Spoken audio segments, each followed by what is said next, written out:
Just Coach Banks takes criticism right now for what's happening on defense. Just how would you respond to the critics today right now? Well, I told him after the game, I'm sorry I didn't help him out more.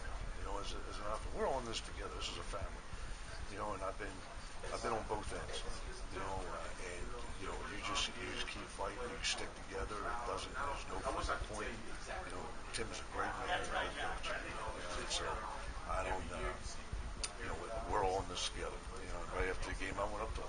I said, I wish we could have done a little bit more for that. And I'm sure he's saying the same thing.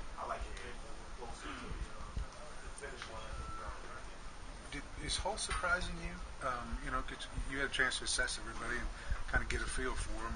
I would say he's surprising a lot of people who maybe didn't know he was capable of this. Is he doing any things that are surprising you? Well, yeah, because I didn't see him all spring. He never practiced, and then in the fall, he had the hamstring. Didn't go through really the summer conditioning as much as probably he would have liked. And he comes in camp, you got to take practice one practice, he's got to take it easy on the next practice. You never know what you're going to get. And so, to be perfectly honest with you, in the beginning of the season, I'm one of these guys. If you're not showing me, I can't count on you.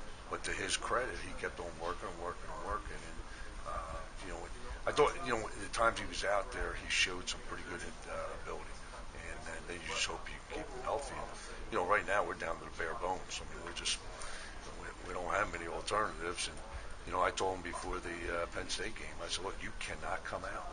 I mean, I don't care. You got to drag that thing out there. I mean, that's just the way it's going to have to be. And to his credit, he got popped pretty good on that one sideline play. He went down, and he kind of looked at me. I'll get back. And he has. Those guys played a lot of plays on Saturday. We had 92 plays. And a couple of those guys were in the 70s.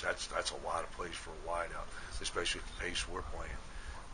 We got to do a little bit better job in that. But I mean, there's nothing you do. I mean, you just suck it up and go. And he's got physical attributes. I mean, he's not little. He can jump. Yeah. I don't know if he's quick, but he seems fast once he gets going. Yeah, he's quick. He's a pretty good route runner. He's a sudden guy. Those quick twitch guys are guys you really want to play at the wideout. I mean, and that's what I like about him. I mean, he could stop and start a little bit quicker than some of the other guys we've had there. And the one. It's really interesting. The touchdown pass he had, we had called it the series before, and it got batted down. So we came back to it. Usually I don't do it that well. I don't do it that quickly. And he went in there and he got it.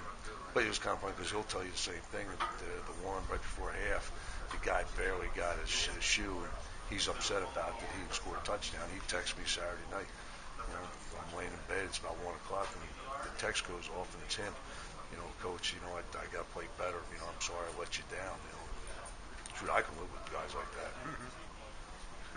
Is the Aaron Bailey package too predictable right now? Or?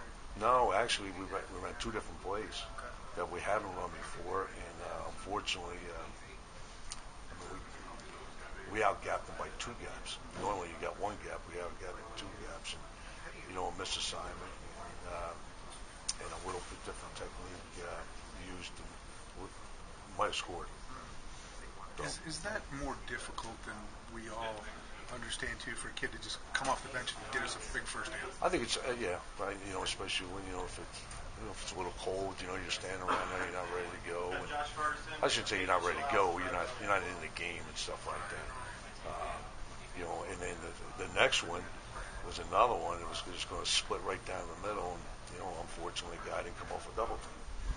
So when you look at the scheme, like I look at the schemes like the naked that I ran against Miami. That's my fault. That's just that's not really smart on that there.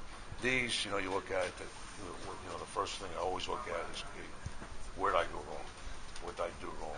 And I look at how I coached it, how it schemed it up. And the first one, the third one, 2. I think and we all recognize what happened there, but ultimately it's me.